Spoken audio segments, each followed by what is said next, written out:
System is not about picking the best, system is about creating competition, कि आप लोगों को इतना अच्छा कर दें कि बेस्ट सिलेक्ट करना मुश्किल हो। That is the beauty of a system.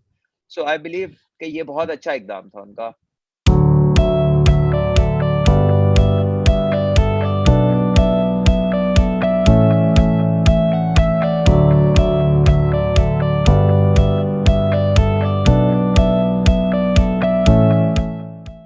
Hello अस्सलाम वालेकुम viewers, I am your host Ahmed Najeeb और एक नए क्रिकेट की वीडियो के साथ आपकी खिदमत में हाजिर हैं। और आज हम बड़ा बहुत कुछ चल रहा है पाकिस्तान की क्रिकेट में, गहमा गहमी भी है, नए चेयरमैन भी आ गए हैं, वर्ल्ड कप का स्क्वाड भी अनाउंस हो गया है, बहुत से कुछ बात करने को है। और आज हमारे साथ पाकिस्तान के साबिक कप्तान, इस क्रिकेट के बहुत ही शानदार एनालिस्ट सलमान भट्ट साहब मौजूद हैं। अस्सलाम वालेकुम सलमान साहब, कैसे हैं आप?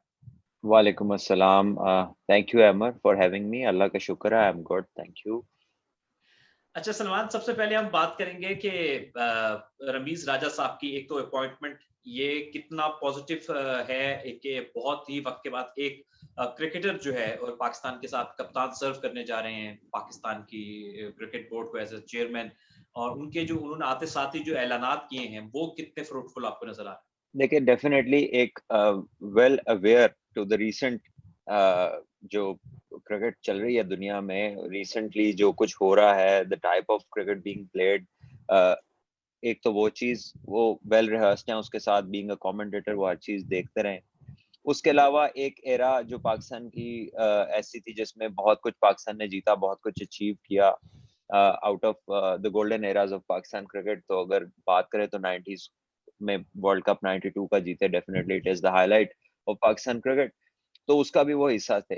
तो एक तो उस कॉन्टेक्स्ट में देखें तो इट्स अ पॉजिटिव थिंग। और अगर दूसरी तरफ देखें कि he is not that old, energetic है, ठीक है ना, तो he can move about and do things which other people previously जो या तो एज की दूसरी साइड पे थे या उनके लिए इतना मूव अबाउट करना आसान नहीं था। Being people from different walks of life, किसी को सिक्योरिटी चाहिए तो किसी का अपना प्रोटोकॉल है, तो कोई कुछ है तो कोई कुछ है। यहाँ पे ऐसा कुछ नहीं है, इट्स इजी। ये इनको मिडल मैन की जरूरत नहीं है। चाहे अपनी गाड़ी पकड़े मॉडल टाउन में रहते हैं, किसी भी क्लब से जाके, सारी क्लब्स वहां पर हैं, मौजूद हैं, जाके देखें क्या हाल है, क्या चाहिए, लोगों की परेशानियां क्या है, कितने यंग बच्चे आ रहे हैं, कितनी यूथ इंजेक्ट हो रही है, कितनी नहीं हो रही। जो बहुत ज्यादा गहमा गहमी थी क्लब्स में, वो गायब क्यों हो गई पिछले 3 साल में। और उसके साथ बीइंग अ क्रिकेटर ही has been through everything. So I think कि ये जो एक व्यू है ना, ये बहुत करीब तरीन का है जो वो रखेंगे। It won't be a bird's eye view कि दूर से सब कुछ देखा और नीचे उतरना मुश्किल हुआ जिसके लिए। अच्छा, इन्होंने बहुत सारे कमाल ऐलानात किए हैं, इसमें से खास तौर पर 1 लाख रुपए जो डोमेस्टिक प्लेयर्स की सैलरी में इजाफा किया है। क्योंकि आप भी जानते हैं और जो लोग क्रिकेट से जुड़े हैं वो जानते हैं कि क्रिकेटर्स पिछले जब से डिपार्टमेंट बंद हुए हैं, तो एक तो बेरोजगारी है, दूसरा पैसे बहुत कम हो गए थे बहुत से प्लेयर्स के, तो उस पर वो काफी परेशान थे। तो ये जो 1 लाख रुपए का इजाफा है, ये कितना बड़ा ताजा हवा का झोंका साबित होगा प्लेयर्स के लिए? देखिए, ये दी बेस्ट चीज थी जो उन्होंने की है। Out of all that he spoke about, this is the only action that he took.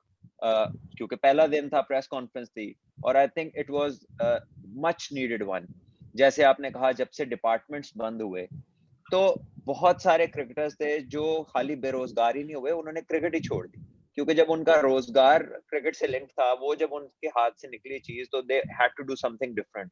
क्योंकि जब ये नया सिस्टम ला के इम्पोज किया गया, तो इसका कोई मतलब इससे जो लोगों ने बाहर होना था सिस्टम से, उनके लिए कुछ नहीं सोचा गया। उनके लिए तो अब आके ये 100 लोग कोच लगे हैं, और ये भी 100 हैं। जो डिपार्टमेंट्स के प्लेयर थे वो तो 700-800 से ज्यादा प्लेयर्स थे। तो उसमें से अगर 180 आपके कॉन्ट्रैक्ट में आ गए, तो बाकी 600 लोग किधर जाएंगे? सारे तो अंपायर नहीं बन सकते, सारे तो रेफरीज नहीं बन सकते, वो तो बड़ा लिमिटेड नंबर है। और इसी तरह अगर बन भी जाए सारे, तो आपके पैनल पे कितने आएंगे?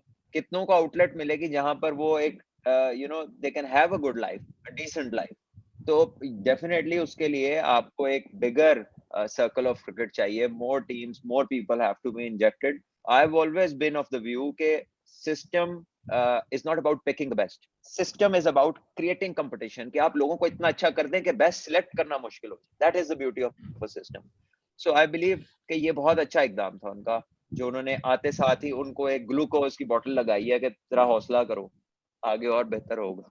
पिछले जो एहसान मानी साहब का दौर था, उसमें अगर डोमेस्टिक क्रिकेट की बात करें, इंटरनेशनल क्रिकेट की बात करें, तो कुछ शायद काम होता नजर आए। लेकिन जो आपकी ग्रास रूट क्रिकेट थी, क्लब लेवल की क्रिकेट थी, ना तो कोई नई एसोसिएशंस प्रॉपर बन सकी, ना उस क्लब लेवल पे कोई काम हुआ।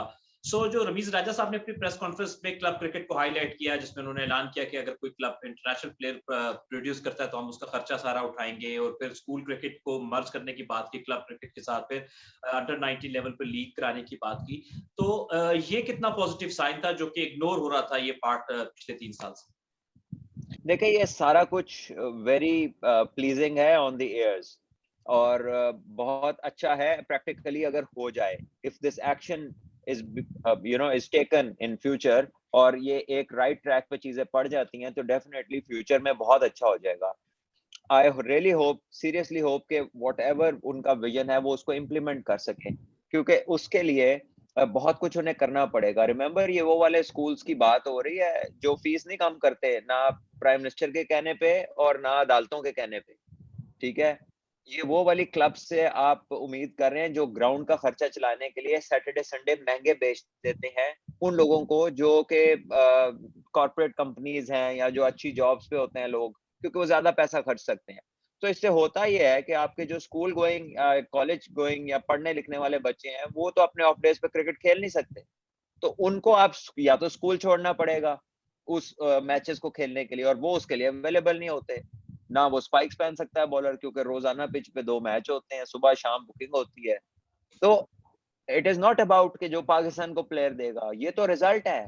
पहले उनका प्रोसेस तो पूरा कराएं, उनको कुछ तो दें जहां से वो काम शुरू करें। तो जिन क्लब्स के अभी, चले उन्हीं से स्टार्ट कर ले, जिन क्लब्स के आपके नेशनल टीम में प्लेयर्स हैं, जो आपके सेंट्रल कॉन्ट्रैक्टेड 30 प्लेयर हैं, जाहिर है वो किसी ना किसी क्लब से होंगे। उन्हीं को कुछ, उनके साथ कुछ ताउन ऐसा करें कि बाकियों को उन्हें लगे कि ही मींस बिजनेस। उनसे स्टार्ट करें, किसी को इलेक्ट्रिक रोलर दे दें, कोई 2 ग्राउंड्समैन दे दें कि वो पिचेस अच्छी तैयार करके उनको दें। कुछ उनको ऑब्वियसली कुछ पैसा उनको दे दें जिससे वो अपनी तनख्वाहें दे दे सकें, कोई इंफ्रास्ट्रक्चर थोड़ा बिल्ड कर लें, कोई प्रैक्टिस में नए बॉल लगा लें, क्योंकि हमारे ओपनर्स ना होने की वजह, नए बॉल के साथ स्किलफुल बॉलर्स ना होने की वजह ये है कि क्लबों के पास नए बॉल ही नहीं होते प्रैक्टिस के लिए, वो तो मैच में एक बॉल यूज करते हैं नया। तो बहुत सारी शॉर्ट कमिंग्स है।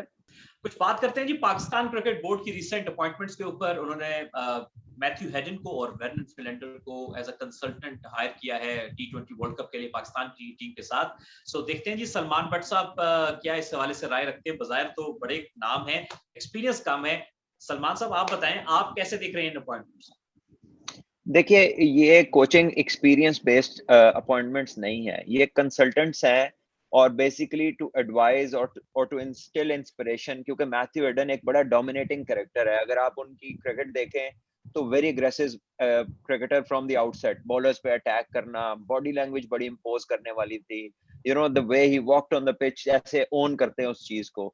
तो यही वो माइंडसेट है जो ये रमीज भाई जिस ब्रांड की बात करते हैं कि यार इस तरह क्रिकेट खेलनी चाहिए। So it's more of a mindset जिसमें ही हैज फॉलन इमीडिएटली, जो उनके जहन में लोग आए होंगे, ऑब्वियसली उसमें से उन्होंने अवेलेबिलिटी भी हो सकता है देखी हो। सो आई थिंक मैथ्यू हेडन जो है इज सर्टेनली वन इंडिविजुअल के जो 3 वर्ल्ड कप्स भी जीते हुए हैं, तीनों फॉर्मेट्स भी खेले हुए हैं, सक्सेसफुल ओपनर हैं, एक 3 वर्ल्ड कप जीती हुई टीम का हिस्सा है, और उसमें टॉप डोमिनेटिंग परफॉर्मेंसेज उनकी हैं। So he can be an inspiration. He can share his experiences being a consultant. और उसके साथ फिलेंडर जो है somebody जो कि एक लिमिटेड एबिलिटी, जो कि ऑब्वियसली उनकी लाइन और लेंथ थी, एक अच्छा स्विंग बॉलर है, सीम बॉलर है, not very fast, not lethal, कोई अग्रेसिव नहीं, कोई डराने वाला नहीं, लेकिन अच्छी लाइन लेंथ पे बॉल करने वाला बॉलर था। सो दिस इज समथिंग जिसपे वो एम्फसाइज कर सकते हैं, बिकॉज रिमेंबर हमारे पास जो बॉलर्स हैं वो यंग हैं, उनका बहुत ज्यादा कोई तजर्बा नहीं है, फर्स्ट क्लास क्रिकेट खेले नहीं है, but this is something which they lack, कि जो फिलेंडर की थी कि accuracy, precision, bowling, line and length, और किन एरियाज में लिमिटेड अपनी एबिलिटी के साथ ऑपरेट करना, ये ऐसी चीज है जो if he is able to communicate might be of great help. तो देखना है कि ये कंसल्टेंसी हाउ इट प्रोग्रेसेस कैसे जाती है, बट मुझे इसमें माइंडसेट नजर आता है। ठीक है, वर्ल्ड कप की तरफ चलते हैं, कुछ वर्ल्ड कप स्क्वाड की बात करते हैं। मुत्तहिदा अरब अमारात में जैसे हम जानते हैं कि वर्ल्ड कप होने जा रहा है और पाकिस्तान ने स्क्वाड अनाउंस किया है। एक भी जेन्युइन स्पिनर मेल स्क्वाड के अंदर नहीं है। आप इस स्पिन की जो सिलेक्शन है और ओवरऑल सिलेक्शन पाकिस्तान की जो वर्ल्ड कप की, वो कैसे देख रहे हैं? देखिए जेन्युइन जो है स्पिनर क्या, उसमें तो आपके पास जेन्युइन ओपनर भी नहीं है टीम के अंदर। It is again more of a mindset selection, because if it was performance based only तो फिर इसमें जो हाई रन स्कोरर्स थे वो आते। लेकिन इसमें आसिफ अली आए, 29 मैच के लिए पाकिस्तान के लिए, 150 है और 125 या 124 का स्ट्राइक रेट है इंटरनेशनल में। पीएसएल में उनका स्ट्राइक रेट डोमेस्टिक में 140 प्लस है, लेकिन इंटरनेशनल में वो टैलेंट हमने उनका ट्रांसलेट होता नहीं देखा। इसी तरह शोएब मकसूद को भी खिलाया, उसने भी 2-3 जो मैच खेले उसमें ग्लिम्पसेस नजर आए हिटिंग एबिलिटी के, लेकिन कोई बड़ी परफॉर्मेंस नहीं आई।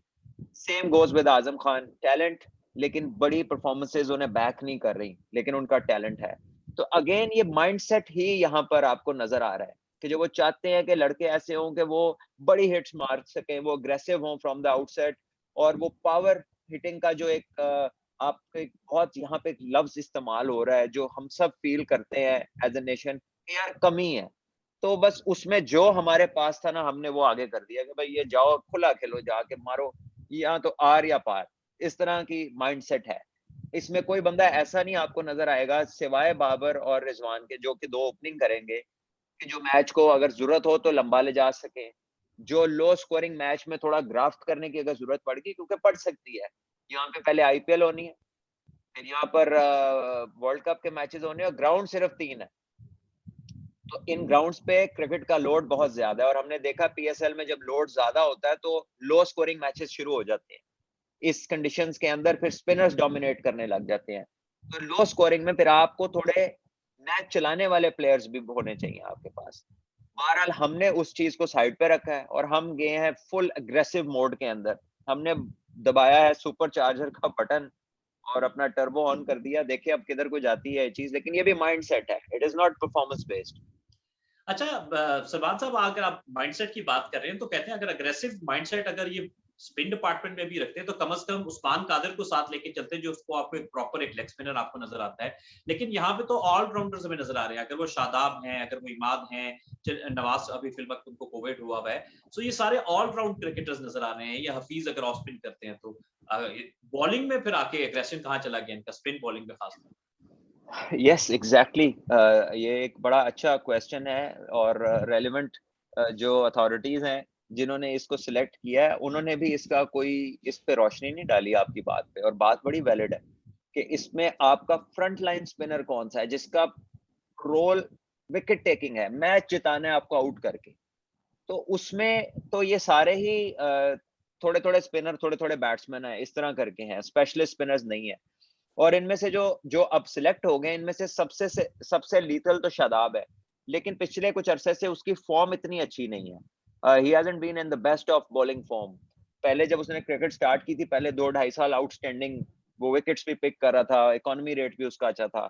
लेटली वो कहते हैं कि मेरी इंजरीज की वजह से मेरी बॉलिंग इफेक्ट हुई है, बट आई थिंक कि due to his not appearing in first class cricket, not bowling long spells, तो उसकी जो बॉलिंग कंप्लीट नहीं हो पा रही। no matter how fit he gets, doesn't matter who coaches him, how many camps he goes through, लेकिन अगर वो फर्स्ट क्लास क्रिकेट का सीजन का रगड़ा नहीं खाएंगे तो मुश्किल होगी उनके लिए कंसिस्टेंट बॉलर बनना। somebody needs to tell him and he needs to believe that person, otherwise वो ऐसे ही रहेंगे, किसी दिन कर ली अच्छी बॉलिंग, किसी दिन स्ट्रगल कर ली, कोई गेंद आगे गिर गया, कोई पीछे गिर गया, और इस वजह से उनकी बाकी क्रिकेट भी इफेक्ट होगी।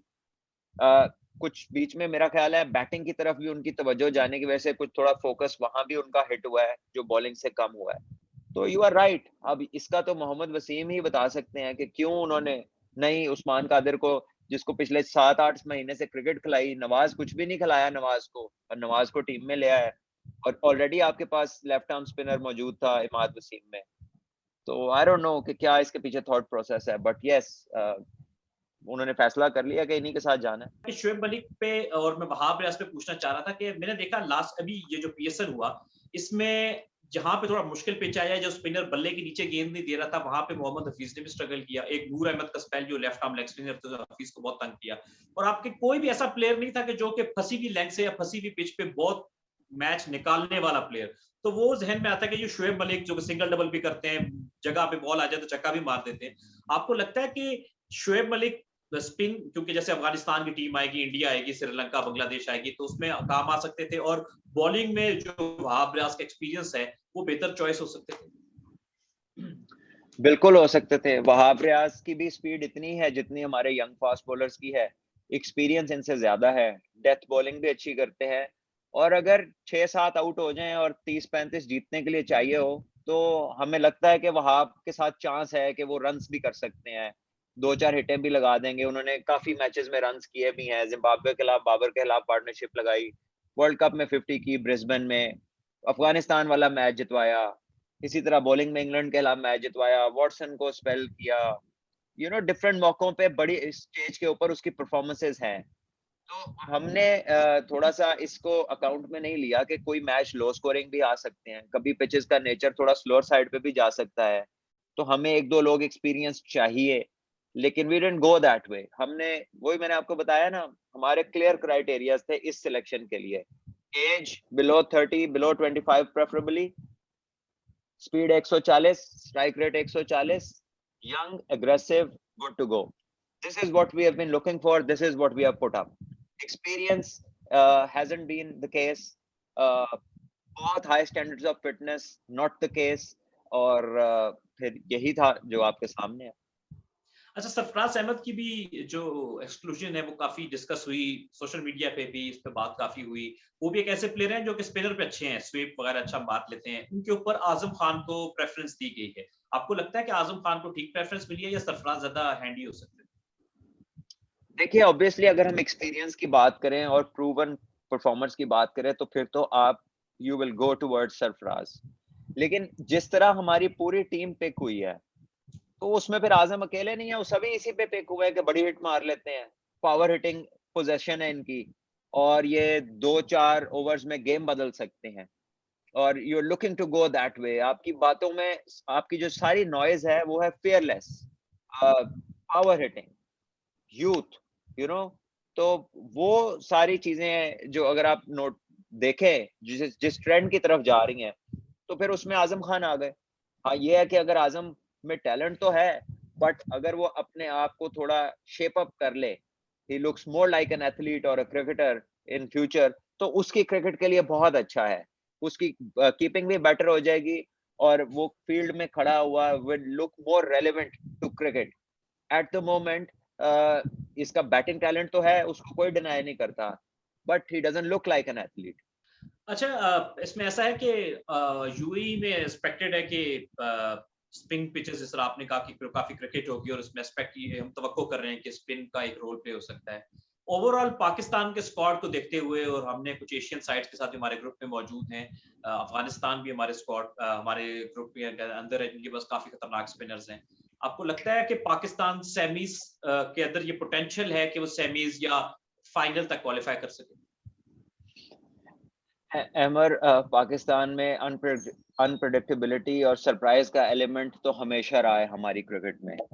इस दफा मैं ये कहूंगा कि क्योंकि हमारा लैक ऑफ एक्सपीरियंस है, we have taken a slightly bigger risk than normally. हम नॉर्मली भी जाएं तो अनप्रेडिक्टेबिलिटी होती है, यू नेवर नो कि विच पाकिस्तान विल टर्न अप। हम बेस्ट को आराम से हरा सकते हैं, और किसी कमजोर से बुरी तरह हार भी जाते हैं। लेकिन इस दफा हमने जरा ज्यादा बड़ा चांस लिया है कि अब इनएक्सपीरियंस भी फेंका है, और 4 इकट्ठे पावर हिटर्स पे रिलाय करने चलेंगे मिडिल ऑर्डर में। तो ये एक नए किस्म का तजर्बा है, एक्सपेरिमेंट है। It might go either way, two edge sword है, अच्छा भी कर सकती है, बुरा भी कर सकती है।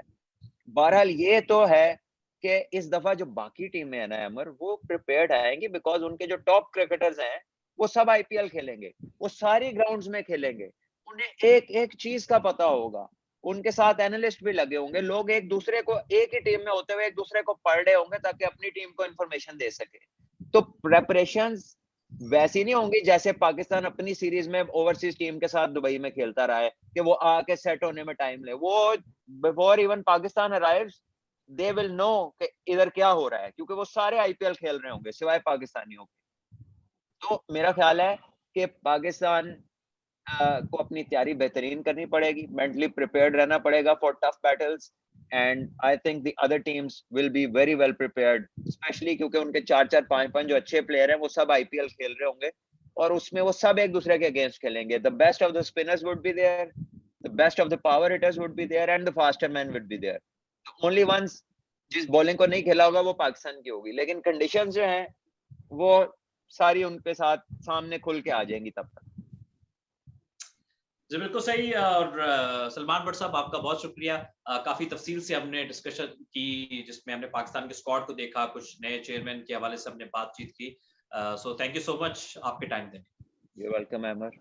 व्यूअर्स, ये था आज का शो। आई होप आपको पसंद आया होगा। सलमान भट्ट हमारे साथ थे।